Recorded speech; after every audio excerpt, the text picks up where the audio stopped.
তাহলে আমরা আমাদের ক্লাস শুরু করি। তোমাদের এই ক্লাসে স্বাগতম জানাই।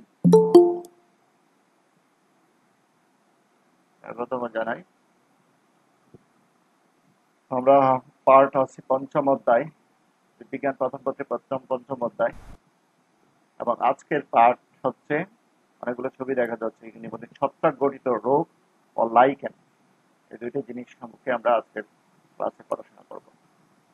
এই পার্ট শেষে শিক্ষার্থীরা জানবে ছত্রাক গঠিত রোগের কারণ, লক্ষণ, রোগ বিস্তার ও নিয়ন্ত্রণ সম্পর্কে বর্ণনা করতে পারবে। আর শৈবাল ও ছত্রাকের সহাবস্থান হিসাবে লাইকেন সম্পর্কে বর্ণনা করতে পারবে। লাইকেন হচ্ছে শৈবাল এবং ছত্রাকের একটা সহাবস্থান বা মৃতজীবী অবস্থা, এটা সম্পর্কে জানবে। এই দুইটা ইম্পর্টেন্ট জিনিস, ছত্রাক গঠিত রোগ এবং লাইকেন সম্পর্কে আমাদের এখানে পারবে। প্রথমে আমরা ছত্রাক গঠিত রোগ দুইটা যেটা বলছি, এর প্রথম রোগটার নাম হচ্ছে আলুর বিলম্বিত দশা রোগ। ইংরেজিতে বলা হয় late blight of potato. Late blight of potato. Blight সম্পর্কে আমরা জানি, ব্লাইট বাংলায় বলা হয় দশা। দশা জিনিসটা কি? দশা হচ্ছে কোনো রোগের কারণে গাছের মাটির উপরের অংশ দ্রুত বিবর্ণ হয়ে মারা যাওয়াটা হচ্ছে ব্লাইট। অর্থাৎ কোনো রোগ যদি হয়, রোগ হয়ে গাছের মাটির উপরে যে অংশটা আছে, যেমন কাণ্ড, যেমন পাতা, এগুলো দ্রুত বিবর্ণ হয়ে যাওয়া, মানে রং নষ্ট হয়ে যাওয়া এবং মারা যাওয়াটাকে বলা হয় ব্লাইট। এই ব্লাইট দুই ধরনের ব্লাইট আমরা দেখি, একটা হচ্ছে লেট ব্লাইট, একটা হচ্ছে আর্লি ব্লাইট। আর্লি ব্লাইট হয়ে থাকে আল্টারনেরিয়া সোলানি নামক একটা এই ছত্রাক দিয়ে। কিন্তু আমাদের মূল পাঠ থাকবে আজকে লেট ব্লাইট, বিলম্বিত দশা। বাংলায় বলা হয় বিলম্বিত দশা, ইংরেজিতে বলা হয় লেট ব্লাইট, বা ইংরেজিতে বলতে পারি লেট ব্লাইট অফ পটেটো। এটা নিয়ে আমরা আলোচনা করব। আলু গাছের মারাত্মক রোগ হচ্ছে লেট ব্লাইট, মনে রাখবো, মারাত্মক রোগ। এর রোগের জন্য 1843 থেকে 1847 সালে আয়ারল্যান্ডে দুর্ভিক্ষ, মহা দুর্ভিক্ষ দেখা দিয়েছিল, যেটাকে আইরিশ দুর্ভিক্ষ বলা হয়। আইরিশ দুর্ভিক্ষ। এই লেট ব্লাইট অফ পটেটোর কারণে 1843 থেকে 1847 সালে আয়ারল্যান্ডে মহা দুর্ভিক্ষ দেখা দিয়েছিল। সেই দুর্ভিক্ষের নাম হচ্ছে আইরিশ দুর্ভিক্ষ। কারণ আয়ারল্যান্ডে বা ইউরোপের মানুষরা আসলে তাদের মূল খাদ্য, আমাদের যেমন ধান হচ্ছে বা চাল হচ্ছে আমাদের প্রধান খাদ্য, কিন্তু তাদের প্রধান খাদ্য হচ্ছে আলু। তাদের আলু উৎপাদনে যদি সমস্যা তৈরি হয়, তাহলে তাদের দেশে দুর্ভিক্ষ দেখা দেবে। আয়ারল্যান্ডেও 1843 থেকে 1847 সালে আয়ারল্যান্ডে একটা প্রকরণ ব্যবহার করা হয় আলুর, ট্রিস লাম্পার প্রকরণ। ট্রিস লাম্পার প্রকরণ এর মধ্যে ওই যে লেট ব্লাইট অফ পটেটো হওয়ার কারণে আলুর ফলন নষ্ট হয়ে গিয়েছিল এবং মহা দুর্ভিক্ষ দেখা দিয়েছিল, যেটার নাম হচ্ছে আইরিশ দুর্ভিক্ষ। এবং সেই সময় আয়ারল্যান্ডে 10 লক্ষ লোক মারা গিয়েছিল এবং 20 লক্ষ লোক দেশ ত্যাগ করেছিল। এ তো মারাত্মক একটা রোগ ছিল। যারা পরে ক্লাসে যোগ দিছ তাদের বলি, তোমরা শেষ পর্যন্ত থাকবে। আমরা ক্লাসের একেবারে শেষে রোল কল করব, চলে যাবে না কেউ। তারপর এই আলুর বিলম্বিত দশা রোগের কারণটা কি? কারণ হচ্ছে অমাইসিটিস শ্রেণীর একটা ছত্রাক, তার নাম হচ্ছে ফাইটোপথেরা ইনফেস্টাস। এই শব্দটা মনে রাখবা, যে আলুর বিলম্বিত দশা রোগ হয় যে ছত্রাকের কারণে, সেই ছত্রাকের নাম হচ্ছে ফাইটোপথেরা ইনফেস্টাস। এটা কিন্তু পরীক্ষা থাকতে পারে, এমসিকিউতে অনেক সময় থাকবে, সিকিউতে 1 মার্কের প্রশ্ন থাকতে পারে। আলুর বিলম্বিত দশা রোগ, আলুর বিলম্বিত দশা রোগ হয় যে জীবাণুর কারণে বা যে ছত্রাকের কারণে, তার নাম হচ্ছে ফাইটোপথেরা ইনফেস্টাস। ফাইটোপথেরা ইনফেস্টাস, সেটা এই বানান সহ লেখা শিখবা। এবং এটা ওমাইসিটিস শ্রেণীর একটা ছত্রাক, এবং তার মাইসেলিয়াম হচ্ছে সিনোসাইটিক, অর্থাৎ তার প্রস্থপ্রাচীর থাকে না মাইসেলিয়ামের মধ্যে। এবং সে কি করে, পুষ্পকোষের আন্তঃকোষীয় ভাবে অবস্থান করে, পুষ্পকোষের ভিতরে আলুর পাতার অন্তঃকোষীয় অঞ্চলের মধ্যে তারা অবস্থান করে। এবং হুস্টেরিয়া নামক একটা অঙ্গ, এগুলো আমরা গত ক্লাসে বলছি, ছত্রাক যখন পড়ছি তখন বলছি যে হুস্টেরিয়া একটা হাইফা, বিশেষ হাইফা, সেই হাইফার সাহায্যে পুষ্পকোষের দেহ থেকে খাদ্য শোষণ করে। অর্থাৎ হুস্টেরিয়া প্রবেশ করিয়ে এসে পুষ্পকোষ থেকে খাদ্য শোষণ করে। তাহলে এইখান থেকে আমাদের দশা জিনিসটা কি, আর দশা, দশার মধ্যে ইম্পর্টেন্ট যে দশাটা বা লেট ব্লাইট, বিলম্বিত দশাটা সেটা ইম্পর্টেন্ট, এবং বিলম্বিত দশা রোগ যে ছত্রাকের কারণে হয় তার বৈজ্ঞানিক নাম লেখা আমাদের শিখতে হবে। এই হচ্ছে এখানে। তাইলে আমরা দুইটা জিনিস জানলাম, দশা জিনিসটা কি এবং দশা রোগের জীবাণুটা কি, ফাইটোপ্থরা ইনফেস্টাস। রোগের লক্ষণ, রোগ হলে কি কি লক্ষণ দেখা যায়, লক্ষণগুলা দেখি। লক্ষণগুলা হচ্ছে প্রথমে পাতার আগা বা কিনারা, এই যে পাতার আগা বা কিনারার মধ্যে, আগা বা কিনারার মধ্যে, এই যে আগার মধ্যে বা কিনারার মধ্যে হালকা বেজা বাদামি দাগ হয়, বেজা হালকা বাদামি দাগ হয়, এবং দাগগুলা ক্রমে ধূসর এবং পরে কালচে হয়ে যায়। প্রথমে হালকা বাদামি হয়, বাদামিটা আরো গাঢ় হয়, গাঢ় হয়ে ধূসর হয়ে যায়, ধূসরটা আরো গাঢ় হলে কালচে হয়ে যায়। এভাবে হালকা বাদামি, তারপরে ধূসর, তারপরে কালচে হয়ে যাবে পাতাগুলা, পাতার আগা বা কিনারা।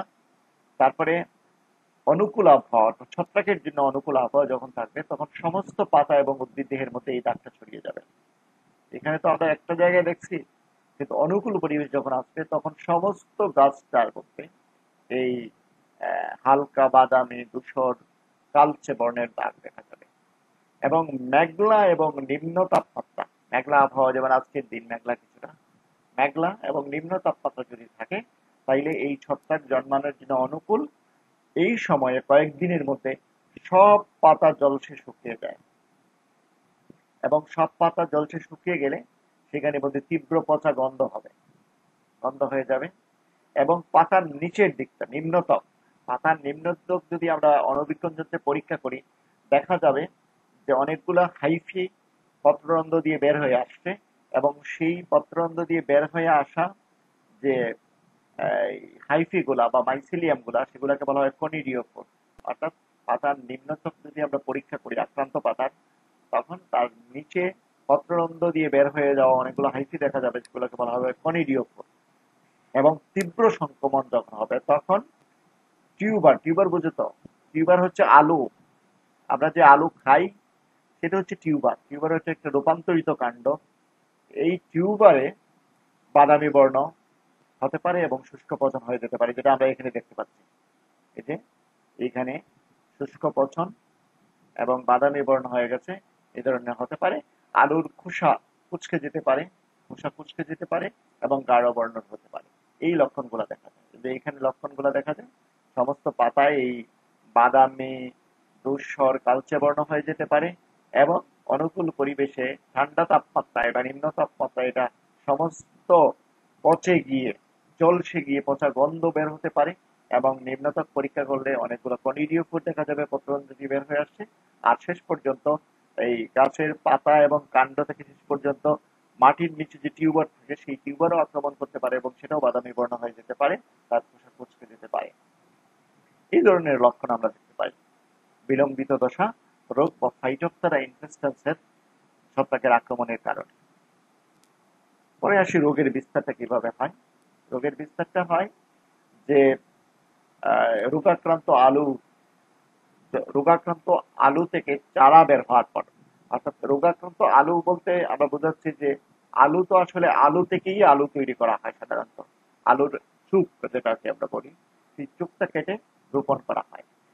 এই রোগাক্রান্ত যদি হয়, এই চোখ যেটা আমরা ব্যবহার করব আলু বীজ হিসেবে, সেটা যদি রোগাক্রান্ত হয় তাইলে তার থেকে যখন চারা বের হবে, চারা বের হওয়ার পর এখানের মধ্যে যে সুপ্ত মাইসিলিয়াম আছে, ছত্রাক আক্রান্ত মানে কি, এখানের মধ্যে ছত্রাক আছে, এই ছত্রাকের মধ্যে সুপ্ত মাইসিলিয়াম যেটা উজ্জীবিত হবে, চারা যখন বের হয়ে আসবে, যখন চারা বের হয়ে আসবে তখন তার মধ্যে যে সুপ্ত মাইসিলিয়াম আছে সেই মাইসিলিয়ামটা উজ্জীবিত হবে। উজ্জীবিত হয়ে হাইফি, তার যে হাইফি থাকবে বা মাইসিলিয়াম থাকবে, সেই মাইসিলিয়াম থেকে হোস্টেরিয়া উৎপন্ন হবে। হোস্টেরিয়া হচ্ছে শুষ্ক অঙ্গ। এই হোস্টেরিয়াটা কুশকের, অর্থাৎ আলু গাছের পুষ্পাচিরটা ব্যাধ করবে। পুষ্পাচির ব্যাধ করে সে ভেতরে প্রবেশ করবে এবং খাদ্য শোষণ করবে। আবার বলি আমরা যে রোগাক্রান্ত চারা যদি ব্যবহার করি বা চারা না, রোগাক্রান্ত আলু বীজ যদি আমরা ব্যবহার করি, তখন এই আলু থেকে যখন চারা বের হবে, তার চারা বের হওয়ার পর তার মাইসিলিয়ামটা উজ্জীবিত হবে এবং মাইসিলিয়ামের যে হাইফা আছে সেই হাইফাটা হোস্টেরিয়া তৈরি করবে। হোস্টেরিয়া গুলা আলু গাছের পুষ্পাচির ব্যাট করে আলু গাছের মধ্যে প্রবেশ করবে বা পাতার মধ্যে বা কাণ্ডের মধ্যে প্রবেশ করবে, কাণ্ডের মধ্যে প্রবেশ করে খাদ্য শোষণ করবে।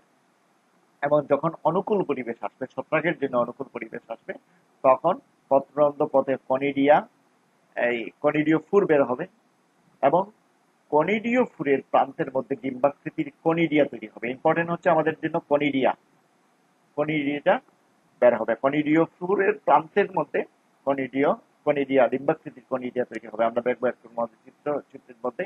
এবং কনিডিয়ার অগ্রপ্রান্তের মধ্যে পেপিলা, ছোট্ট একটা কোণের মতো অংশ থাকে, পেপিলা থাকে। কনিডিয়র ফুলগুলা বৃদ্ধি পেতে থাকে, কনিডিয় ফুলগুলা বৃদ্ধি পাবে এবং কনিডিয়া যদি উপরের দিকে যায়, তাইলে কনিডিয়া গুলো পার্শ্বে সরে যাবে।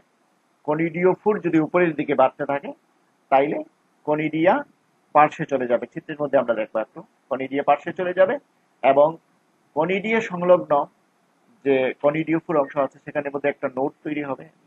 নোডের দরকার আছে, যখন পানি বা বাতাসের মাধ্যমে এই কনিডিয়া গুলা ছড়ানোর দরকার, তখন নোড থেকে বিচ্ছিন্ন হয়ে যাবে।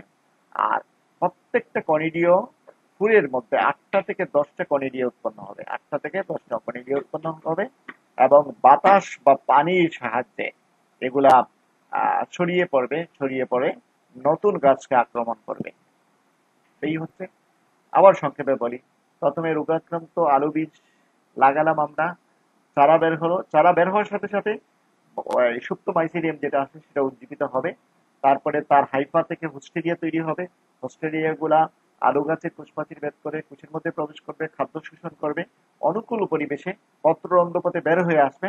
বের হয়ে আসা অংশকে বলা হবে কনিডিয় ফুল। কনিডিয় ফুলের মধ্যে ডিম্বাকৃতির কনিডিয়া তৈরি হবে। যত কনিডিয় ফুল বাড়বে তখন কনিডিয়া গুলো পার্শ্বের মধ্যে সরে যাবে এবং এই কনিডিয় ফুলের মধ্যে, একটা কনিডিয় ফুলের মধ্যে 8টা থেকে 10টা কনিডিয়া তৈরি হবে। কনিডিয়া গুলা তৈরি হওয়ার পর পানি এবং বাতাসের সাহায্যে এগুলা ছড়িয়ে পড়বে, ছড়িয়ে গিয়ে নতুন গাছকে আক্রমণ করবে। এবং আর্দ্র আবহাওয়া যখন থাকবে তখন আর কনিডিয়া না তৈরি হয়ে কনিডিয়াটা জুস্পোরেঞ্জিয়াম হিসেবে কাজ করবে এবং তার থেকে বহু সংখ্যক ডিফ্লাজেলা যুক্ত জুস্পোর তৈরি হবে। এটা হচ্ছে আর্দ্র পরিবেশ। আর যখন কম তাপমাত্রা থাকে তখন আসলে কনিডিয়া তৈরি হয়। আমরা একটু চিত্রটা দেখি, চিত্রটা দেখলে পরিষ্কার হওয়া যাবে। দেখো চিত্র, এটা হচ্ছে, এই অংশটা হচ্ছে গাছের পাতা, এই গাছের পাতা অংশ এবং পাতার মধ্যে যে ফাইটোপথেরা ইনফেস্টেন্স ছত্রাক আছে সেই ছত্রাকটা তার মাইসিলিয়াম তৈরি করতেছে। আর অনুকূল পরিবেশে পত্ররন্ধ্র, এটা হচ্ছে, এই জায়গাটা হচ্ছে পত্ররন্ধ্র দিয়ে তার হাইফি বের হয়ে আসছে, এগুলোকে বলা, এটা হচ্ছে কনিডিও ফুর, এই জিনিসটা হচ্ছে কনিডিও ফুর। এবং কনিডিও ফুর যত বাড়তে থাকবে তখন কনিডিয়া গুলা পার্শ্বে চলে যাবে, এগুলো হচ্ছে কনিডিয়া। এই এটা এগুলা হচ্ছে কনিডিয়া, এই একটা কনিডিয়া পার্শ্বে চলে গেছে। কনিডিও ফুর বাড়লে কনিডিয়া গুলা পার্শ্বে চলে যায় এবং একটা কনিডিও ফুরের মধ্যে 8টা থেকে 10টা কনিডিয়া তৈরি হয়। এবং এই যে কনিডিয়ার যে নোড, যে জায়গাটা নোড, মনে করো এই জায়গাটা হচ্ছে নোড, এই নোড অঞ্চল থেকে কনিডিয়া গুলা বাতাস বা পানির মাধ্যমে বিচ্ছিন্ন হয়ে নতুন একটা আলু গাছকে আক্রমণ করবে। এই গঠনটা হচ্ছে ছত্রাকের গঠন। এটা হচ্ছে পাতার গঠন, এই অংশটা, টোটাল অংশটা হচ্ছে পাতা, এই হচ্ছে পাতা। আর এটা হচ্ছে কনিডিও ফুর থেকে কনিডিয়া বের হয়ে আসে। ঠিক আছে, এইভাবে রোগের বিস্তারটা হয়। ঠিক আছে, ওই বর্ণনার সাথে এই চিত্রটা মিলিয়ে দেখলাম। তাহলে রোগের বিস্তার হচ্ছে এটা। তারপরে আসো রোগের নিয়ন্ত্রণ, কিভাবে আমরা এই আলুর বিলম্বিত দশা রোগ নিয়ন্ত্রণ করতে পারি। নিয়ন্ত্রণগুলো একটু পড়বা, ওরা বর্ণনামূলক। যে প্রথম কাজ হচ্ছে আমরা রোগমুক্ত আলু বীজ ব্যবহার করব, অর্থাৎ যে চোখটা আমরা ব্যবহার করব সেই চোখটা রোগমুক্ত হতে হবে। এবং রোগ প্রবণ এলাকা থেকে আলু সংগ্রহ করব না। যে জায়গার মধ্যে রোগ আছে সেই জায়গা থেকে আলু আনবো না। 1 নম্বর কাজ। 2 নম্বর কাজ হচ্ছে বীজ বপনের পূর্বে একটা মিশ্রণ আছে, একটা স্প্রে করতে হয় একটা মিশ্রণকে। তার নাম হচ্ছে 1% ক্ষুদ্র মিশ্রণ, ক্ষুদ্র মিক্সার বা ক্ষুদ্র মিশ্রণ বলি 1%। বীজ বপনের পূর্বে এই বীজকে আমরা শোধন করব কি দিয়ে? 1% বৌদ্ধ মিশ্রণ দিয়ে। তাহলে 1% বৌদ্ধ মিশ্রণ দিয়ে বীজকে শোধন করব বীজ বপনের পূর্বে। চারা বা বীজ বপনের পূর্বে আমরা 1% বৌদ্ধ মিশ্রণ দিয়ে বীজ শোধন করব, বীজকে জীবাণুমুক্ত করব। বীজ শোধন মানে হচ্ছে বীজকে জীবাণুমুক্ত করা, বা অন্যান্য ছত্রাকনাশক ফাঙ্গিসাইড ব্যবহার করতে পারি। তো বেশিরভাগ ব্যবহার হয় বৌদ্ধ মিশ্রণ। তাহলে বৌদ্ধ মিশ্রণ ব্যবহার করবো। তাহলে আবার প্রথমটা বলি, রোগমুক্ত আলু বীজ ব্যবহার করব। 2 নম্বর হচ্ছে বীজ বপনের পূর্বে 1% বৌদ্ধ মিশ্রণ দিয়ে বীজ শোধন করব। তারপরে গাছের দৈর্ঘ্য 6 ইঞ্চি বা গাছের বয়স যদি 1 মাস হয়, তাহলে 15 দিন পর পর একটা ছত্রাকনাশক ব্যবহার করতে পারি। সেটার নাম হচ্ছে ডাইথেন M45। এই জিনিসটা স্প্রে করতে পারি কোন সময়? গাছের দৈর্ঘ্য যখন 6 ইঞ্চি বা 1 মাস হয়ে যায়, তখন 15 দিন পর পর একটা ছত্রাকনাশক বা ফাঙ্গিসাইড ব্যবহার করতে পারি। তার নাম হচ্ছে ডাইথেন M45। এটা করতে পারি। তারপরে আরেকটা কাজ হচ্ছে যে অতিরিক্ত সেচ এবং নাইট্রোজেন সার হচ্ছে ছত্রাকের জন্য খুবই অনুকূল পরিবেশ, যার কারণে অতিরিক্ত সেচ এবং নাইট্রোজেন সার ব্যবহার করা যাবে না। এটা রোগ নিয়ন্ত্রণের একটা উপায়, যে অতিরিক্ত সেচ করা যাবে না আর অতিরিক্ত নাইট্রোজেন সার ব্যবহার করা যাবে না। আরেকটা হচ্ছে রোগ প্রতিরোধী জাত আবাদ করা, অর্থাৎ যে জাত বা যে প্রজাতি রোগ প্রতিরোধ করতে পারে সেই ধরনের প্রজাতি ব্যবহার করবা। অনেক প্রজাতি পাওয়া যায় যেগুলা এই আলুর বিলম্বিত দশা রোগ প্রতিরোধ করতে পারে। আবার আগাম জাত ব্যবহার করতে পারি। আগাম জাত ব্যবহার করলে অবশ্যই মানে আগাম জাত ব্যবহার করলে আগেই ফসলটা তুলতে হবে। এটা হচ্ছে ইম্পর্টেন্ট। তারপরে জমি থেকে ফসল উঠানোর পর, অর্থাৎ আলু যদি জমি থেকে উঠানোর পরে এখানের মধ্যে যে আবর্জনাগুলো থাকবে, পরিত্যক্ত আবর্জনাগুলা, সেগুলোকে আমাকে পুড়িয়ে ফেলতে হবে। না হলে এগুলো থেকে পরবর্তীতে এখানে যদি আলু চাষ করা হয়, তাইলে ওগুলো থেকে ছত্রাক নতুন এই আলু গাছকে আক্রমণ করতে পারবে। একটা জিনিস হচ্ছে প্রত্যেক বছর একই জমিতে আলু চাষ না করে 1 বছর পর পর আলু চাষ করা যায়। 1 বছর পর পর আলু চাষ করলাম একই জমিতে, পর পর এই বছর আলু চাষ করলাম, পরবর্তী বছর আলু চাষ না করে এর পরবর্তী বছর বা এর পরবর্তী বছর আলু চাষ করলাম। 1 বছর বা 2 বছর পর পর আলু চাষ করা। আর আরেকটা জিনিস করা হয় যে আলু সংগ্রহের পূর্বে একটা এই 2 ধরনের আহ, এই রাসায়নিক পদার্থ ব্যবহার করে, সাইনক্স বা অ্যামোনিয়াম থায়োসায়ানেট ব্যবহার করে পাতা জড়িয়ে ফেলা হয়। মানে পাতা জড়িয়ে যদি জড়িয়ে যদি ফেলে দেই, তাইলে ওই পাতা থেকে আর আলুতে আক্রমণ করবে না। এর জন্য সাইনক্স বা অ্যামোনিয়াম থায়োসায়ানেট ব্যবহার করে আলু সংগ্রহের পূর্বে আলু থেকে পাতা জড়িয়ে ফেলা হয়। এইভাবে আমরা রোগ নিয়ন্ত্রণ করতে পারি। আর রোগমুক্ত আলু বীজ ব্যবহার করব। বীজ শোধনের জন্য 1% বৌদ্ধ মিশ্রণ ব্যবহার করব। তারপরে গাছের বয়স 1 মাস হয়ে গেলে এই ডাইথেন M45 একটা ছত্রাকনাশক, সেটা স্প্রে করতে পারি। অতিরিক্ত সেচ এবং নাইট্রোজেন সার ব্যবহার করব না। রোগ প্রতিরোধী জাত আবাদ করতে পারি। পরিত্যক্ত আবর্জনা পুড়িয়ে ফেলতে পারি। প্রতি বছর চাষ না করে 1 বছর পর পর আলু চাষ করতে পারি একই জমিতে। আর আলু সংগ্রহের পূর্বে সাইনক্স বা অ্যামোনিয়াম থায়োসায়ানেট দিয়ে পাতা জড়িয়ে ফেলতে পারি, যাতে পাতা থেকে আলুতে সংক্রমণ না ছড়ায়। এই হচ্ছে আলুর বিলম্বিত দশা রোগের নিয়ন্ত্রণ। এই গেল একটা রোগ। এটা হচ্ছে আগেরটা আমরা বললাম উদ্ভিদের রোগ। এখন হচ্ছে প্রাণীদের একটা রোগ আছে ছত্রাক ঘটিত। তার নাম হচ্ছে আমাদের কমন একটা রোগ, সেটার নাম হচ্ছে দাঁত রোগ আমরা বলি। দাঁত রোগের ডাক্তারি নাম হচ্ছে ডার্মাটোমাইকোসিস। ডার্মাটোমাইকোসিস ডার্মাটোমাইকোসিস মনে রাখবা যে ডার্মাটোমাইকোসিস পরীক্ষা আসতে পারে। দাঁত রোগের অপর নাম, ডাক্তারি নাম কি? ডার্মাটোমাইকোসিস। এটাকে ডার্মাটোফাইটোসিসও বলা হয় অন্য জায়গায়, এটা দেখবা। আচ্ছা, তাইলে দাঁত রোগ বা ডার্মাটোমাইকোসিস সম্পর্কে আমরা আলোচনা করব। দাঁত রোগ হচ্ছে এক ধরনের ছোঁয়াচে ছত্রাক গঠিত এবং এটা হচ্ছে চর্মরোগ, চামড়ার রোগ। ছোঁয়াচে একজনের কাছ থেকে আরেকজনের কাছে যেতে পারে, আর ছত্রাক গঠিত, ছত্রাক দিয়ে হয়, এবং এটা হচ্ছে চামড়ার রোগ, ত্বকের রোগ। এটা মনে রাখবা। এবং এই রোগের কারণে বা এই ছত্রাকের আক্রমণের কারণে ত্বক, চুল এবং নখের মধ্যে একটা প্রোটিন থাকে, তার নাম হচ্ছে ক্যারাটিন। এটাও মনে রাখার দরকার এমসিকিউ এর জন্য, যে আমাদের ত্বকের মধ্যে একটা প্রোটিন থাকে, তার নাম হচ্ছে ক্যারাটিন। সেই ক্যারাটিন ত্বকের মধ্যে থাকে, চুলের মধ্যে থাকে, নখের মধ্যে থাকে। এই ক্যারাটিনটা ছত্রাক খায়। খেতে খেতে খেতে সে আস্তে আস্তে বিস্তার লাভ করে, বিস্তার লাভ করে একটা আহ, বলয় তৈরি করে। হ্যাঁ, বলয় তৈরি করে। এবং বলয়ে দেখবো আমরা যে যে খড়টা বলয় যেটা তৈরি করে তার কেন্দ্রটা পরিষ্কার, খেয়ে খেয়ে পরিষ্কার করে ফেলে, কেন্দ্রটা পরিষ্কার করে ফেলে। আর এই পরিষ্কার অংশকে লালচে বলয় তৈরি হয়, পরিষ্কার অংশের চতুর্দিকে লালচে একটা বলয় তৈরি হয়, একটা বৃত্তাকার একটা বলয় তৈরি হয়। তাহলে এই কথাগুলো লেখা আছে যে এই যে ছত্রাক, দাঁত রোগের জন্য যে এই যে ছত্রাক আছে, সেই ছত্রাক গুলা ত্বক, চুল, নখ এগুলার কেরাটিন আহার করে। এর ফলে বলয়াকার ক্ষতের তৈরি হয় এবং ক্ষতের কেন্দ্র পরিষ্কার থাকে এবং চতুর্দিকে লালচে বলয় দিয়ে আবৃত থাকে। এবং এই যে বৈশিষ্ট্যপূর্ণ বৃত্তাকার গঠনটা তৈরি হয়, বলয় তৈরি হয়, এর জন্য দাঁত রোগের ইংরেজি নাম হচ্ছে রিং ওয়ার্ম।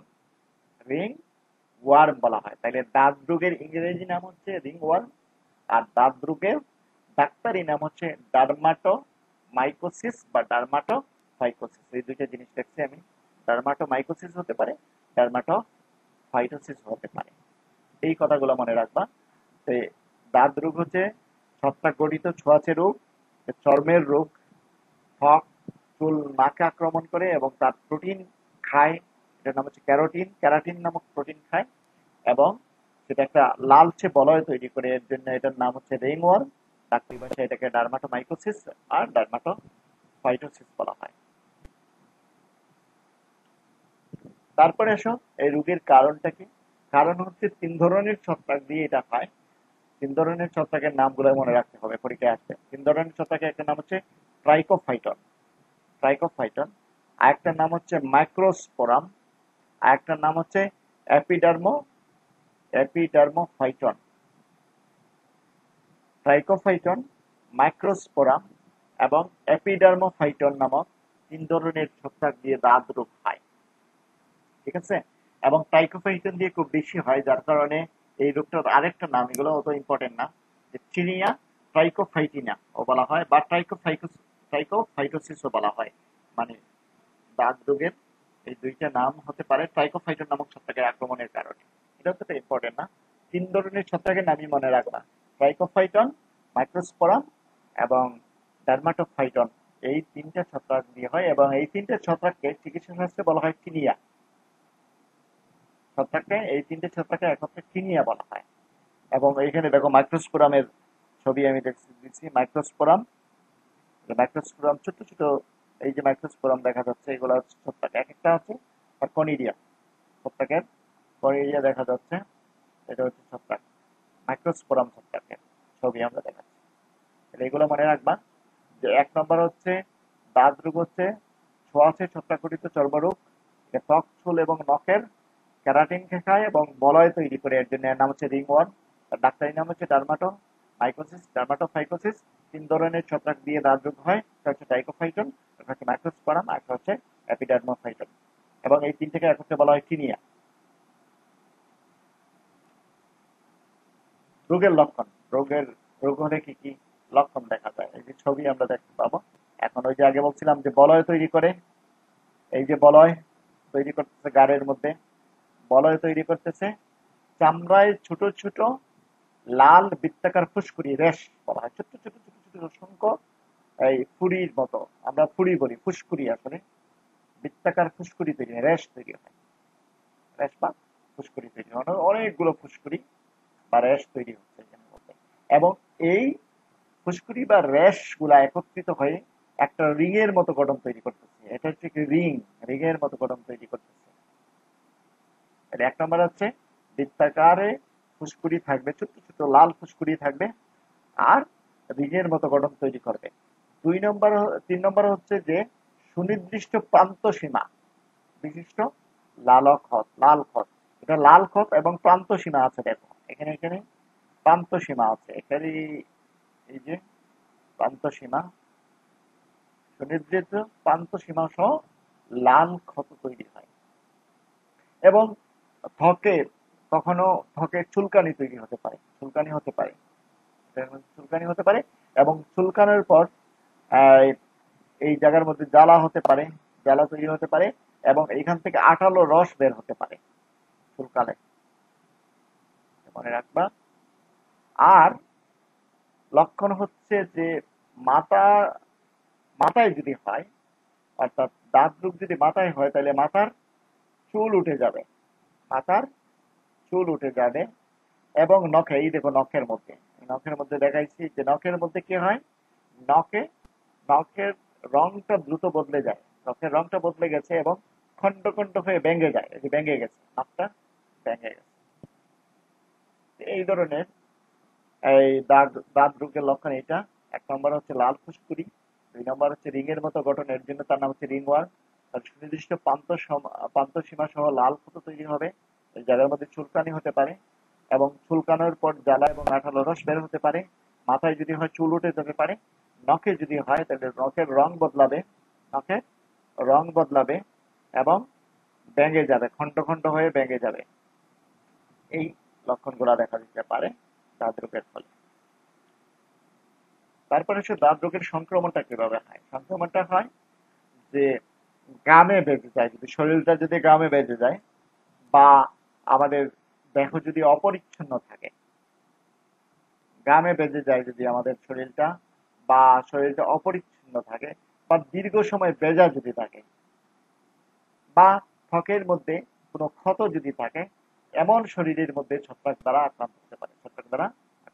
আমাদের গ্রামে যদি ভেজা শরীর থাকে বা অপরিচ্ছন্ন থাকে বা দীর্ঘ সময় আমাদের শরীর যদি ভেজা থাকে বা ত্বকের মধ্যে কোনো ক্ষত যদি তৈরি হয়, সেই জায়গার মধ্যে এই শরীরের মধ্যে ছত্রাক আক্রমণ করতে পারে। এবং যে কোনো অংশের মধ্যে, দেহের যে কোনো অংশের মধ্যে এর আক্রমণ করতে পারে। দেহের যে কোনো অংশ, খুবই ইম্পর্টেন্ট জিনিস, দেহের যে কোনো অংশের মধ্যে এই ছত্রাক দিয়ে আক্রমণ হতে পারে, সংক্রমণ বা অসংক্রমণ হতে পারে। যেমন মাথার খুলির মধ্যে, মাথার খুলির মধ্যে যদি সংক্রমণ হয়, সেই সংক্রমণকে বলা হবে টিনিয়া ক্যাপিটিস। Tinea capitis. মুখমণ্ডলের মধ্যে হয় যদি, তাহলে তার নাম হচ্ছে টিনিয়া ফেসি। টিনিয়া ফেসি। শরীরের মধ্যে যদি হয়, চামড়ার মধ্যে, ওই যে আমরা দেখছিলাম যে গায়ের মধ্যে হয়েছে, চামড়ার মধ্যে যদি হয়, তাহলে এটার নাম হচ্ছে শরীরের অংশের মধ্যে, যেমন পেটের মধ্যে হলো, এটাকে বলা হবে টিনিয়া কর্পোরিস। Tinea corporis. শরীরের মধ্যে হলে টিনিয়া কর্পোরিস। উরু বা কুচকি কোমরের মধ্যে যদি হয়, তাইলে তার নাম হচ্ছে টিনিয়া ক্রোডিস বলা হয়। হাতের মধ্যে যদি হয় টিনিয়া ম্যানাস বলা হয়। নখের মধ্যে হয় যদি, তাহলে টিনিয়া আনজিয়াম বলা হয়। পায়ের মধ্যে, খুবই ইম্পর্টেন্ট, এটা মনে রাখবা, যে পায়ের পাতার মধ্যে যদি হয়, তাহলে তার নাম হচ্ছে টিনিয়া প্যাডিস। এবং টিনিয়া প্যাডিস ইউরোপের মানুষের খুব বেশি টিনিয়া প্যাডিস হয়, পায়ের মধ্যে দাঁত রোগ হয়। এই পায়ের মধ্যে যে দাঁত রোগ হয় তার নাম হচ্ছে অ্যাথলেটিক ফুট বলা হয়, তার নাম হচ্ছে অ্যাথলেটিস ফুট। টিনিয়া প্যাডিস, যেটা পায়ের পাতার মধ্যে যে দাঁত রোগ হয়, তার নাম হচ্ছে অ্যাথলেটিস ফুট। অ্যাথলেটিস ফুট বলা হয় বা ম্যাকাসিন ফুটও বলা হয়। এগুলো মনে রাখবা। এই হচ্ছে দাঁত রোগের সংক্রমণ। তারপরে আসি আমরা নিয়ন্ত্রণ কিভাবে করব। নিয়ন্ত্রণগুলো খুবই সহজ। চামড়া পরিষ্কার ও শুষ্ক রাখবো। 1 নম্বর, আমরা সুতির ঢিলেঢালা পোশাক বা অন্তর্বাস পরব, যাতে রোগ যদি হয়ে যায় তাহলে ঘষা না লাগে, এর জন্য ঢিলেঢালা পরব। এবং সুতির ফলে সেটা ঘষা লেগে এখানের মধ্যে আহ, সমস্যা তৈরি করবে না, এর জন্য সুতির ঢিলেঢালা পোশাক বা অন্তর্বাস ব্যবহার করব, এবং যাতে আক্রান্ত স্থান ঘষা না লাগে এটা। তারপরে অন্যের ব্যবহৃত পোশাক, তোয়ালে, চিরুনি ব্যবহার করব না। অন্যের ব্যবহৃত পোশাক, তোয়ালে বা চিরুনি ব্যবহার করবো না, যেটা আমরা প্রায়ই করি, এটা করবো না। তারপরে তুষক, চাদর, কাপড় কিছুদিন পর পর পরিষ্কার করব। তারপরে মাথার ত্বকে দাঁতে আক্রান্ত ব্যক্তি, মাথার মধ্যে ত্বকে দাঁত আছে এমন ব্যক্তির বালিশ, টুপি বা চিরুনি এটা জীবাণুমুক্ত করব, জীবাণুমুক্ত রাখতে হবে। কারণ একজনের মাথার মধ্যে দাঁত আছে, তার চিরুনি যদি আমি ব্যবহার করি, চিরুনি দিয়ে আমার মাথার মধ্যে আসবে, তাইলে ছত্রাকটা আমার মাথার মধ্যে চলে আসবে। এর জন্য এগুলোকে জীবাণুমুক্ত করতে হবে। আক্রান্তদের, আক্রান্ত যারা হয়ে গেছে তাদের প্রতি রাতের যে কাপড় ব্যবহার করবে বা বিছানা বিছানা ব্যবহার করবে সেটাকে পরিষ্কার করতে হবে, পরিষ্কার রাখতে হবে। আর আক্রান্ত হওয়ার পর আমরা ছত্রাকনাশক ফাঙ্গিসাইড ব্যবহার করতে পারি, যেমন মাইকোনাজল, একটা ঔষধ মাইকোনাজল বা কট্রিমাজল, কট্রিমাজল এগুলো ব্যবহার করা যেতে পারে, বা ট্যাবলেটও ব্যবহার করতে পারি। টার্বিনাফাইন, টার্বিনাফাইন বা গ্রাইসোফ্লোবিন এই ধরনের ট্যাবলেটও ব্যবহার করা হয়। এটা হচ্ছে ডাক্তারের পরামর্শে এইসব ঔষধ ব্যবহার করতে হবে, নিজে নিজে ব্যবহার করলে হবে না এগুলা। এইভাবে আমরা রোগ নিয়ন্ত্রণ করতে পারি। তাইলে এই গেল আমাদের দুইটা ছত্রাকঘটিত রোগ সম্পর্কে আমরা পড়লাম। একটা হচ্ছে আলুর বিলম্বিত দশা রোগ, একটা উদ্ভিদ রোগ। আর একটা আমরা পড়লাম মানুষের ত্বকের দাঁত রোগ বা ডার্মাটোমাইকোসিস। এরপরে আমরা আরেকটা অংশ আসবো, সেটার নাম হচ্ছে লাইকেন। লাইকেনটা আমাদের জানতে হবে, লাইকেন সম্পর্কে পরীক্ষায় আসে। লাইকেন জিনিসটা কি? এই যে ছবি, একটা গাছের মধ্যে এই যে ছবিটা আমরা দেখতে পাচ্ছি, সেই ছবিটা কিসের? এটা হচ্ছে লাইকেনের, লাইকেন বা এটা একটা লাইকেন, সবগুলো লাইকেনের। লাইকেনের সংজ্ঞা আমাদের জানতে হবে। লাইকেনের সংজ্ঞা কি? লাইকেনের সংজ্ঞা হচ্ছে একটা নির্দিষ্ট প্রজাতির ছত্রাক, নির্দিষ্ট প্রজাতির ছত্রাক, একটা নির্দিষ্ট প্রজাতির শৈবাল। তাহলে একটা নির্দিষ্ট প্রজাতির ছত্রাক, একটা নির্দিষ্ট প্রজাতির শৈবাল, বা আমরা সংক্ষেপে বলতে পারি একটা ছত্রাক ও একটি শৈবাল, এক নম্বর কথা। দুই নম্বর কথা হচ্ছে একসাথে বসবাস করবে তারা, তারা শৈবাল এবং ছত্রাক একসাথে বসবাস করবে এবং দুইজন মিলিত হয়ে এমন একটা অবস্থা তৈরি করবে যেমন মনে হবে যে তারা দুইজন না, তারা একজন, একটা তেলাস গঠন করবে তারা। আর পরবর্তীতে তারা এই অবস্থা তৈরি করার ফলে তারা একজন অপরজনের দ্বারা উপকৃত হবে। সেই জিনিসটার নাম হচ্ছে লাইকেন। ওই জিনিসটার নাম হচ্ছে লাইকেন। এই শব্দগুলো, লাইকেনের সংখ্যা তুমি ইজিলি দিতে পারবা। মনে রাখবা যে একটি ছত্রাক, ঠিক শৈবাল, একসাথে বসবাস, একটা তেলাস গঠন, একে অপরের দ্বারা উপকৃত হয়, সেই অবস্থাটার নাম হচ্ছে লাইকেন। লাইকেন হচ্ছে শৈবাল এবং ছত্রাকের মিথজীবী। এই শব্দটা আমরা জানি, মিথজীবী সহ অবস্থান, মানে তারা শৈবাল এবং ছত্রাক একত্রে বসবাস করে এবং তারা মিথজীবী। মিথজীবী হচ্ছে পরস্পরের দ্বারা যদি উপকৃত হয়, কোনো অবস্থানের মধ্যে দুইটা ভিন্ন প্রজাতির জীব যদি একত্রে বসবাস করে, তখন তারা যদি পরস্পরের কাছ থেকে উপকৃত হয়, তাদের নাম হচ্ছে মিথজীবী। তাইলে লাইকেন হচ্ছে শৈবাল এবং ছত্রাকের মিথজীবী সহাবস্থা। আমাকে এখন বলতে হবে লাইকেনের সংজ্ঞা। তোমরা তোমাদের জন্য এখন হচ্ছে একক কাজ হচ্ছে লাইকেনের সংজ্ঞা। আবার বলি, এখান থেকে আনবা কি একটা শৈবাল একটা ছত্রাক, আর আনবা একসাথে বসবাস, আর আনবা একটি থেলাস, আর আনবা একে অপরের দ্বারা উপকৃত হয়। সেই কথাগুলো দিয়ে আমাকে লাইকেনের সংজ্ঞা বলতে হবে। এখন কে বলবা সংজ্ঞা? একজন আমাকে বলো লাইকেনের সংজ্ঞা কি? লাইকেন কি? নাম বলে পড়, নাম স্যার বলে, স্যার নাম স্যার বলে, একটি শৈবাল, নাম বলে প্রশ্ন উত্তর দাও। স্যার রাশেদুজ্জামান, একটি ছত্রাক এবং একটি শৈবাল যদি একসাথে বসবাস করে একটি থেলাস গঠন মাধ্যমে যদি তারা একে অপরের দ্বারা উপকৃত হয়, তাকে লাইকেন বলা হয়। ঠিক আছে। একটা শৈবাল, একটা ছত্রাক যদি একসাথে বসবাস করে একই থেলাস গঠন করে এবং একজন আরেকজনের দ্বারা উপকৃত হয়, সেই অবস্থাকে বলা হবে লাইকেন।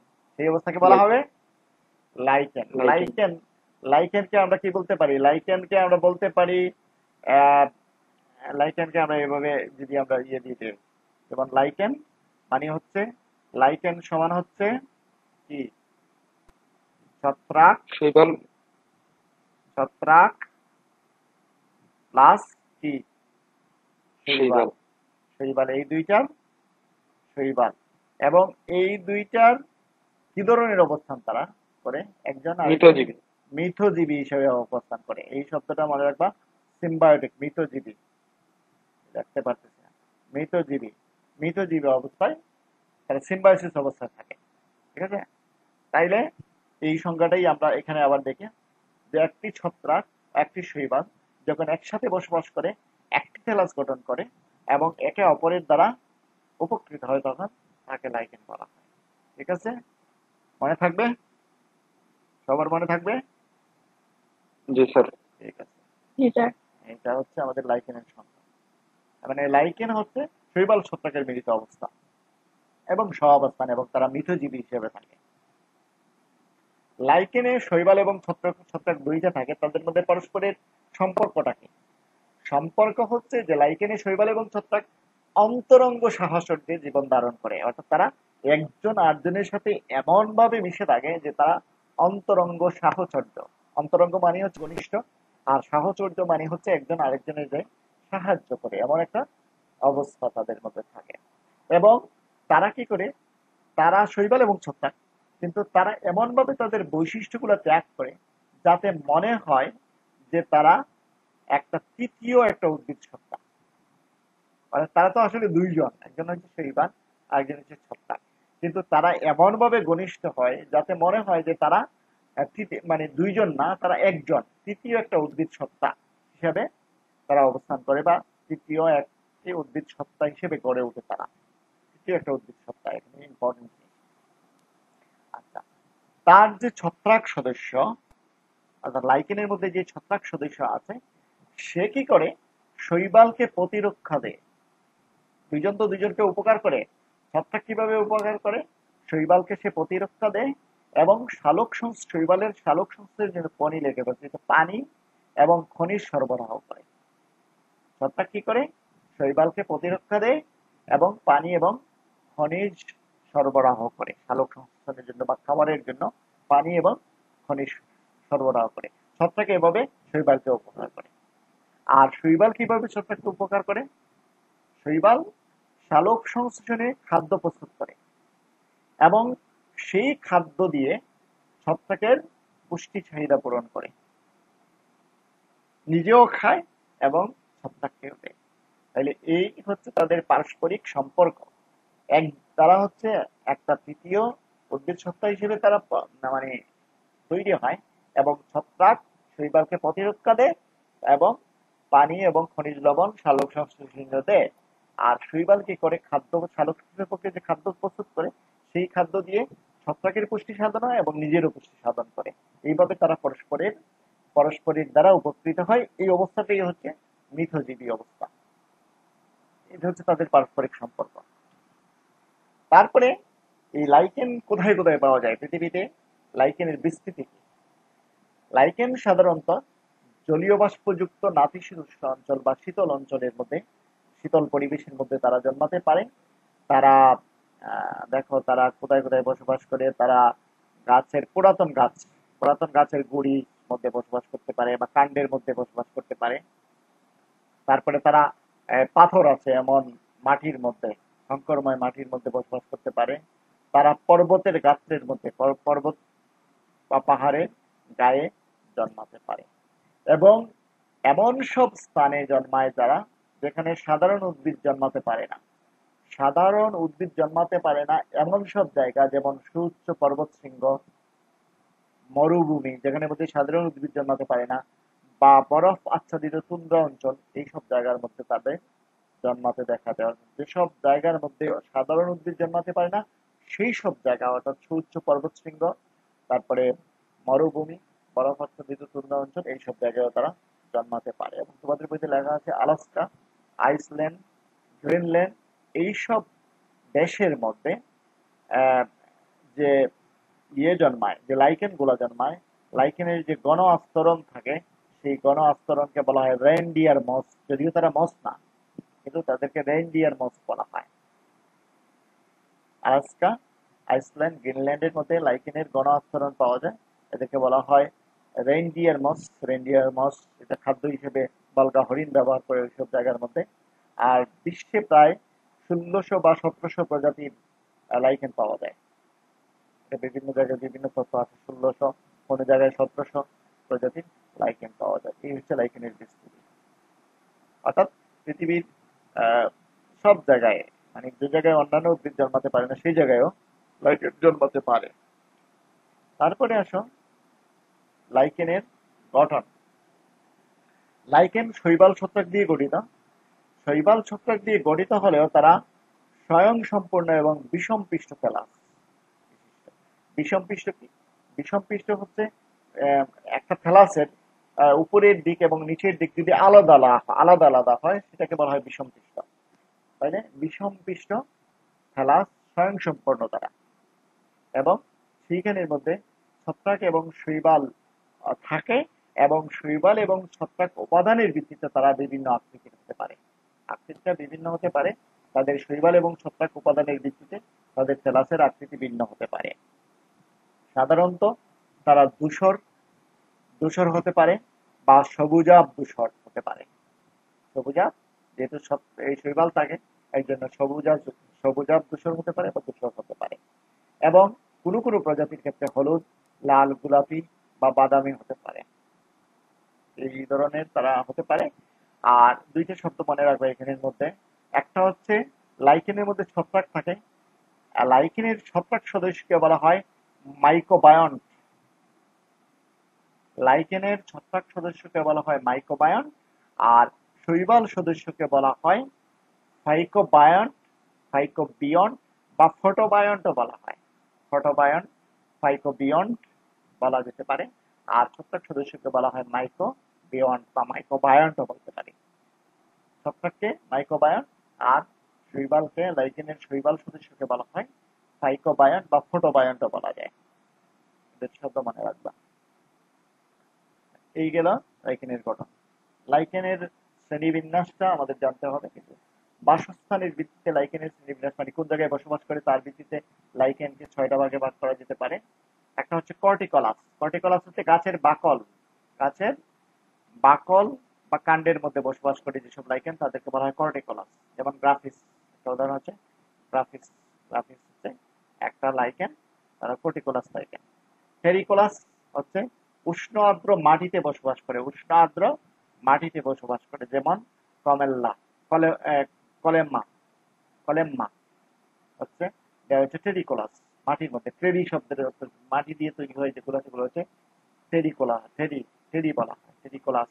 টেরিকোটা আমরা বলি, মাটি দিয়ে তৈরি যেসব আসবাবপত্র টেরিকোটা বলা হয়, টেরিকোলাস। সাকসিকোলাস। সাকসিকোলাস হচ্ছে পাথর বা শিলাখণ্ডের মধ্যে জন্মায়, বসবাস করে যেসব লাইকেন তাদেরকে বলা হয় সাকসিকোলাস। যেমন জ্যান্থোরিয়া, উদাহরণ হচ্ছে জ্যান্থোরিয়া। একটা একটা উদাহরণ শিখতে পারো, এগুলো অত ইম্পর্টেন্ট না। এটা পরবর্তী যে শ্রেণীবিন্যাস যেটা দেখবো সেটা হচ্ছে বেশি ইম্পর্টেন্ট। লিগনিকোলাস। লিগনিন থেকে বোঝা যায় যে কাঠের মধ্যে জন্মায়, বেজা কাঠের মধ্যে জন্মায়। যেমন ক্যালিসিয়াকাম। ক্যালিসিয়াকাম একটা লাইকেন, সেটা বেজা কাঠের মধ্যে জন্মায়, সেগুলো হচ্ছে লিগনিকোলাস। অমনিকোলাস হচ্ছে বিভিন্ন জায়গায় বসবাস করে, হাড়, চামড়া, লৌহ, বিভিন্ন জায়গার মধ্যে। অমনি, অমনি মানে হচ্ছে সর্বত্র, অমনিকোলাস। যেমন লেখানোরা। তারপরে ফলিকোলাস। ফার্ন বা সপুষ্পক উদ্ভিদের পাতায় জন্মায় যারা, যেমন পরিনা একটা লাইকেন, সেটা হচ্ছে ফলিকোলাস। এটা অতটা ইম্পর্টেন্ট না, এই শ্রেণীবিন্যাসটা ততটা ইম্পর্টেন্ট না, শুধু মনে রাখবা, এগুলোতে এমসিকিউ পারে। পরবর্তী শ্রেণীবিন্যাসটা আমাদের ইম্পর্টেন্ট গঠনগত ভাবে। লাইকেনের শ্রেণীবিন্যাস এটা পরীক্ষায় প্রায় আসতে পারে এবং এমসিকিউ দিয়ে থাকতে পারে। এটা হচ্ছে গঠনগত ভাবে লাইকেন 5 ধরনের হয়। একটা হচ্ছে ল্যাপ্রোজ। ল্যাপ্রোজ হচ্ছে সবচেয়ে সরল প্রকৃতির, সবচেয়ে সরল প্রকৃতির হচ্ছে ল্যাপ্রোজ। এবং এইখানের মধ্যে ছত্রাকের যে হাইফি, সেই হাইফিটা কি করে, একটা বা ক্ষুদ্র একগুচ্ছ শৈবাল কোষকে আবৃত করে রাখে। ছত্রাকের হাইফিটা একটি বা ক্ষুদ্র একগুচ্ছ শৈবাল কোষকে আবৃত করে রাখে। যেমন ল্যাপ্রারিয়া। ল্যাপ্রারিয়া একটা লাইকেন, সেটা হচ্ছে লেপ্রোস। লেপ্রোসটাও তো ইম্পর্টেন্ট না, আর খুব বেশি দেখা যায় না, সরল এটা লেপ্রোস। লেপ্রোস পরে ক্রাস্টোজ, যেটা আমরা প্রায় দেখি। এই ধরনের লাইকেনের ফেলাসটা মাধ্যম, যেটা যে জায়গার মধ্যে জন্মে, যেমন গাছের মধ্যে জন্মে সাধারণত, তারা মাধ্যমের সাথে নিবিড়ভাবে সংযুক্ত থাকে, মাধ্যমের সাথে নিবিড়ভাবে সংযুক্ত থাকে, এবং তারা পাতলা চেপ্টা বা শক্ত আবরণী সৃষ্টি করে, এবং তারা অনেকটা চর্মবৎ, চর্মবৎ জিলাটিনের ন্যায়, কিছু কিছু ক্ষেত্রে জিলাটিনের ন্যায় তারা থাকতে পারে। তার উদাহরণ হচ্ছে গ্রাফিস। এই দেখো উদাহরণ, এটা গাছের মধ্যে দেখবা যে সুপারি গাছ, সুপারি গাছ ভালো করে খেয়াল করে দেখবা যে সুপারি গাছের মধ্যে এই ধরনের একটা অংশ থাকে, একটা মাধ্যমের সাথে মানে গাছের সাথে একেবারে ঘনিষ্ঠভাবে নিবিড়ভাবে সংযুক্ত থাকে, গাছ থেকে আলাদা করা যায় না। এই ধরনের একটা জিনিস, তার নাম হচ্ছে ক্রাস্টোস। ক্রাস্টোস লাইকন প্রায়ই আমরা দেখি। গ্রাফিস, ক্রাস্টোস লাইকনের একটা উদাহরণ হচ্ছে গ্রাফিস। তাহলে ক্রাস্টোসটা বোঝা গেছে। দুই, 3 নম্বর হচ্ছে ফলিউস। ফলিউসটা আমরা দেখি, ফলিউসটা আমরা দেখি। ফলিউসটা হচ্ছে চেপ্টা পাতার নিয়ায়, চেপ্টা পাতার নিয়ায় শাখান্বিত এবং কিনারা খণ্ডিত বা ডেউ ফেলানো। এই দেখো কিনারা খণ্ডিত বা ডেউ ফেলানো, এটা অনেকটা পাতার নিয়ায় চেপ্টা শাখান্বিত, অনেকগুলো শাখা থাকে, কিনারা খণ্ডিত। এই দেখো তার কিনারা খণ্ডিত আছে এবং ডেউ খেলানো, ডেউ খেলানো অবস্থায় আছে। এগুলো অনেকটা ফুলের পাপড়ির মতো মনে হয়। এটাও সুপারি গাছের মধ্যে দেখা যায় বা অন্যান্য বড় বড় গাছের মধ্যে এই ধরনের লাইকেন দেখা যায়। এবং তাদের ফেলাসটা রাইজাইন নামক একটা মূলের মতো অঙ্গ মাধ্যমে তারা মাধ্যমের সাথে সংযুক্ত থাকে। গাছে যদি জন্মায়, গাছের ভিতরে তার রাইজাইনটা ঢুকে যায় এবং রাইজাইন দিয়ে যে খাদ্য শোষণ করে। এবং ফলিউজের উদাহরণ হচ্ছে জান্তরিয়া। জান্তরিয়া ফলিউজের একটা উদাহরণ। তাহলে ফলিউজটা এই ধরনের হয়। দুইটার চিত্র আলাদা করে দেখো, একটা হচ্ছে নিবিড় ভাবে সংযুক্ত, আর একটা হচ্ছে তার কিনারা খণ্ডিত, উপরে ফুলের পাপড়ির মতো বা পাতার মতো চেষ্টা, এবং কিনারা খণ্ডিত বা ডেউ খেলানো অবস্থায় আছে, রাইজাইন থাকে তার মধ্যে। এই গেল ফলিউজ। তাহলে ল্যাপ্রোজ, ক্রাস্টোজ, ফলিউজ বললাম আমরা। আরো দুইটা ফ্রুটিকোজ। ফ্রুটিকোজ আমরা দেখি প্রায়, যেগুলো শাখান্বিত, নলাকার, ফিতার নিয়ে চেপ্টা, শাখান্বিত, নলাকার, এবং তারা মাধ্যম এর সাথে খারাপভাবে বা ঝুলন্ত অবস্থায়, এই দেখো ঝুলন্ত অবস্থায় আছে, এই যে ঝুলে আছে তারা, বা এখানে মধ্যে ঝুলে আছে, এবং শাখান্বিত, তারা নলাকার, শাখান্বিত, এবং এই গাছে, যে গাছের মধ্যে জন্মে তারা ঝুলে থাকে, ঝুলন্ত অবস্থায় থাকে। মিসিলিজ নির্মিত ডিস্কের মাধ্যমে সংযুক্ত থাকে তারা। মিসিলিজ নির্মিত একটা ডিস্ক থাকে, এই ডিস্কের সাহায্যে তারা মাধ্যমের সাথে যুক্ত অবস্থায় থাকে। এবং ক্লেডোনিয়া, উসনিয়া, ক্লেডোনিয়া, উসনিয়া এগুলো হচ্ছে ফ্রুটিকোজ ধরনের শৈবাল, শাখান্বিত তারা, এবং মাধ্যমের তাদের সাথে ঝুলে থাকে, এটা মনে রাখবেন। তারপরে লাস্ট হচ্ছে সূত্রাকার। এটাও সহজ, যে সূত্রাকার শৈবাল সূত্রাকার যদি হয় এবং কয়েকটা হাইফি দিয়ে গঠিত হয় যেসব লাইকেনের, সেসব লাইকেনকে বলা হয় সূত্রাকার লাইকেন। যেমন এফিবি একটা উদাহরণ। এটা অতটা ইম্পর্টেন্ট না। এরপরে আরেক ধরনের শ্রেণীবিন্যাস, এটাও অতটা ইম্পর্টেন্ট না। এটা হচ্ছে ছত্রাকের, লাইকেনের যে ছত্রাক সদস্য আছে, লাইকেনের যে ছত্রাক আছে, সেই ছত্রাকের উপর ভিত্তি করে দুই ধরনের লাইকেন হইতে পারে। একটা হচ্ছে এসকোলাইকেন, আর একটা হচ্ছে ব্যাসিডিও লাইকেন। এই দুই ধরনের হতে পারে লাইকেনে গঠনকারী ছত্রাকের উপর ভিত্তি করে। এসকোমাইসিটিস শ্রেণীর ছত্রাক যদি হয়, তাহলে সেই সব লাইকেনকে বলা এসকোলাইকেন। আর ছত্রাকটা যদি ব্যাসিডিও মাইসিটিস শ্রেণীর হয়, তাহলে সেই ধরনের লাইকেনকে বলা হয় ব্যাসিডিও লাইকেন। এটা হচ্ছে ইম্পর্টেন্ট। আমরা ভালো করে শিখবো গঠনগতভাবে শ্রেণীবিন্যাসটা। ঠিকই গঠনগতভাবে মনে রাখবা লেপ্রোজ, ক্রাস্টোজ, ফোলিওজ, ফ্রুটিকোজ এবং সূত্রাকার, এই 5 ধরনের ইম্পর্টেন্ট আমাদের জন্য। গঠনগতভাবে লাইকেনের শ্রেণীবিন্যাসটা ইম্পর্টেন্ট। পরে আসলে লাইকেনের অন্তর্গঠনটা আমরা দেখি। লাইকেনের অন্তর্গঠন এর মধ্যে আহ, দেখো লাইকেনের অন্তর্গঠনটা যে একাধিক স্তর আমরা দেখি। যেমন এখানে আমরা দেখতে পাচ্ছি ফুলিওজ লাইকেনের গঠনটা তোমাদের বইতে দেওয়া আছে। তার 4টা স্তর থাকে, একটা হচ্ছে ঊর্ধ্ব কর্টেক্স, একটা হচ্ছে শৈবাল স্তর, একটা হচ্ছে মেডুলা, আর একটা হচ্ছে নিম্ন কর্টেক্স। এই 4টা অংশ থাকে, ঊর্ধ্ব কর্টেক্স, শৈবাল স্তর, মেডুলা আর নিম্ন কর্টেক্স। এটা চিত্র একটা দেখবো আমরা। ঊর্ধ্ব কর্টেক্স সেটা ঘন এবং সেটা ছত্রাক দিয়ে গঠিত। মনে রাখবা যে এই চারটা স্তরের মধ্যে শৈবাল স্তরের মধ্যে শুধু শৈবাল থাকে, আর বাকি সবটাতে ছত্রাক থাকে।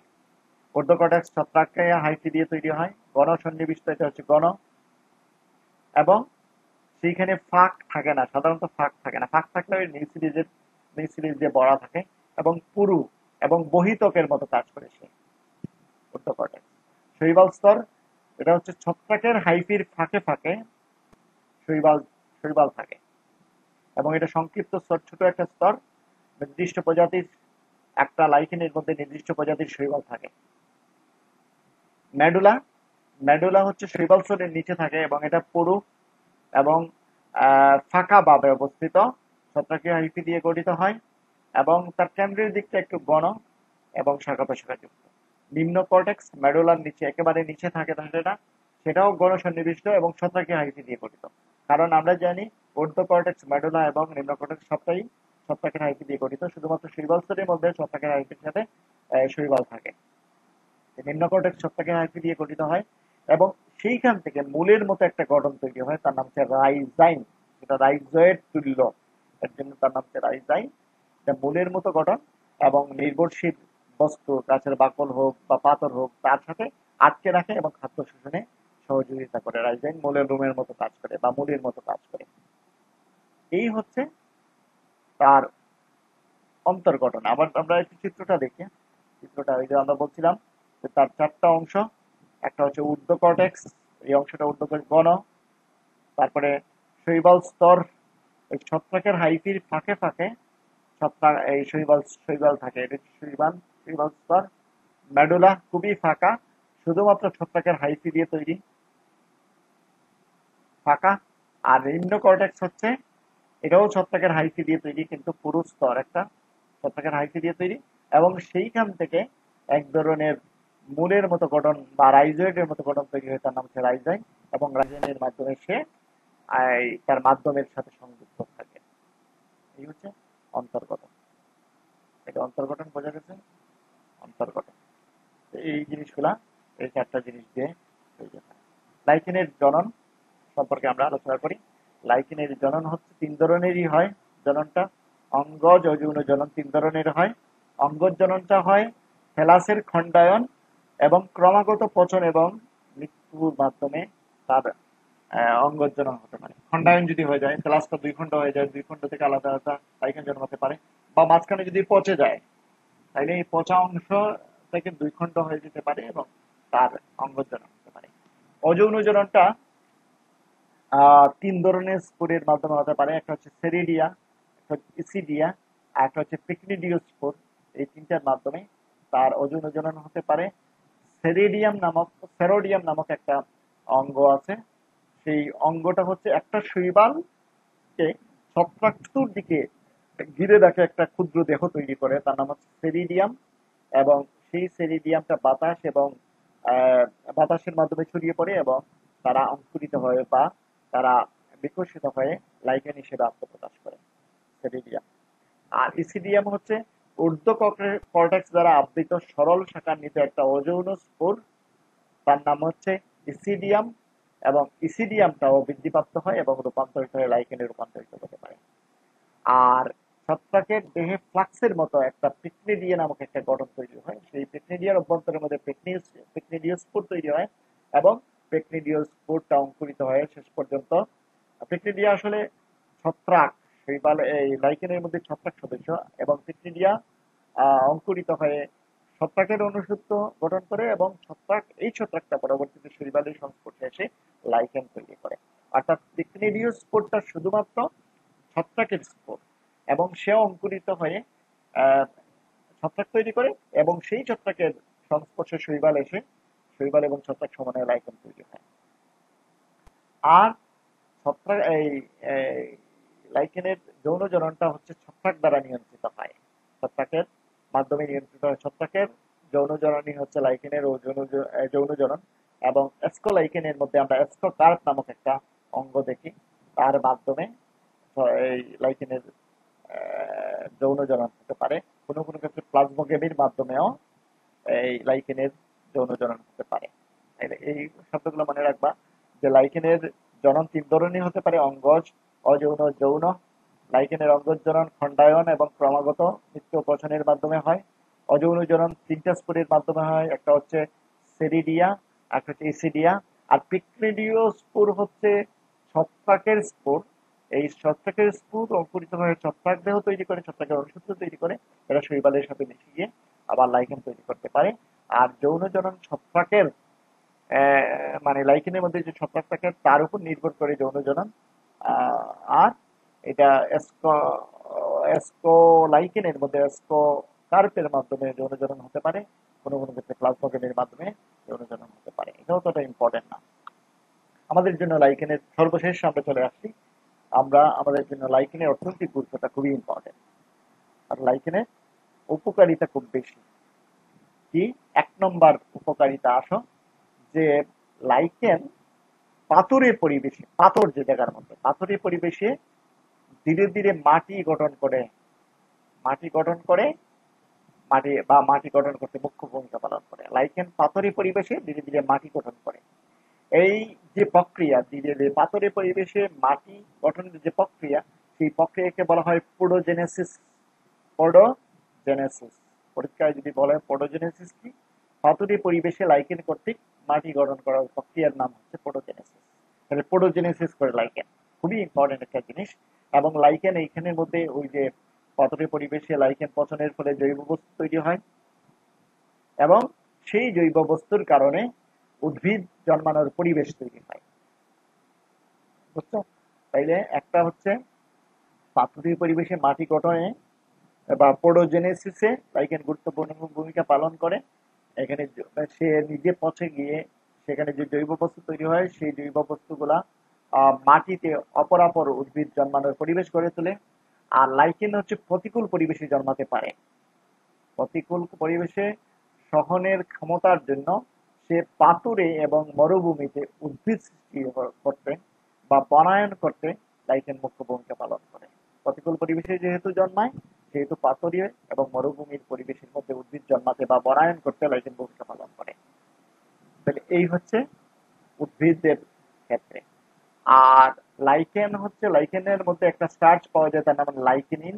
লাইকেনিন থাকায় লবারিয়া বা রামালিনা, এই ধরনের এই লবারিয়া বা রামালিনা, এই ধরনের লাইকেন এর মধ্যে লাইকেনিন থাকে, যার কারণে গবাদি পশু এদেরকে খাদ্য হিসেবে গ্রহণ করতে পারে।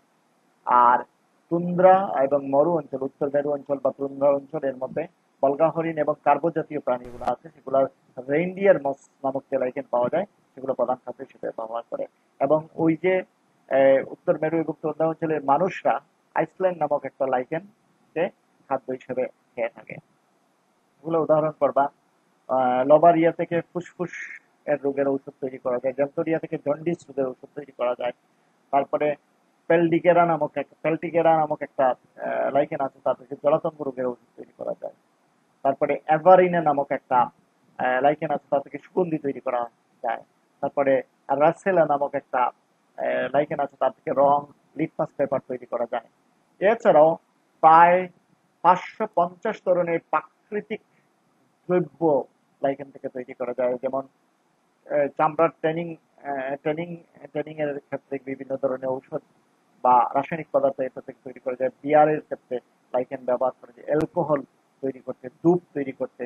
তারপরে বিভিন্ন ধরনের জৈব অ্যাসিড, যেমন সলোজেনিক অ্যাসিড, তারপরে ল্যাকানোয়িক অ্যাসিড, তারপরে আসমিক অ্যাসিড, এই অ্যাসিড গুলোও তৈরি করা যায়। আর আরেকটা ইম্পর্টেন্ট জিনিস হচ্ছে যে বেশ কিছু লাইকেন বায়ু দূষণ নির্দেশক, পরীক্ষায় আসতে পারে। লাইকেন হচ্ছে একটা লাইকেন বায়ু দূষক নির্দেশক হিসেবে বা বায়ু দূষক ইন্ডিকেটর হিসেবে কাজ করে। লাইকেন দিয়ে বায়ু দূষণ হয়েছে কিনা সেটা বোঝা যায়। এর জন্য বেশ কিছু লাইকেন বায়ু দূষক নির্দেশক হিসেবে কাজ করে। এটা এমসিকিউতে থাকতে পারে। কি গেল অর্থনৈতিক গুরুত্বের একটা অংশ উপকারিতা। আমরা অপকারিতা যদি দেখি, লাইকেনের অপকারিতা হচ্ছে কিছু কিছু লাইকেন আছে বিষাক্ত, এবং এই লাইকেন গুলো যদি খায় পশু পাখি তাহলে মারা যেতে পারে। আরেকটা ইম্পর্টেন্ট অপকারিতা হচ্ছে যে প্রাচীন যে ঐতিহাসিক ভবন গুলা থাকে, সেই ভবনের দেয়াল বা ছাদের মধ্যে বা জানালার মধ্যে বা কাঁচ বা কাঠের মধ্যে এই লাইকেনগুলো জন্মে ওই ভবনের সৌন্দর্য হানি ঘটায় এবং ক্ষতি সাধন করে, এটা ধ্বংসপ্রাপ্ত করতে পারে লাইকেন। এটা কিন্তু তার অপকারিতা। আর আলাদা করে একটা অংশ লাইকেনের আসতে পারে যে লাইকেনের পরিবেশীয় গুরুত্ব।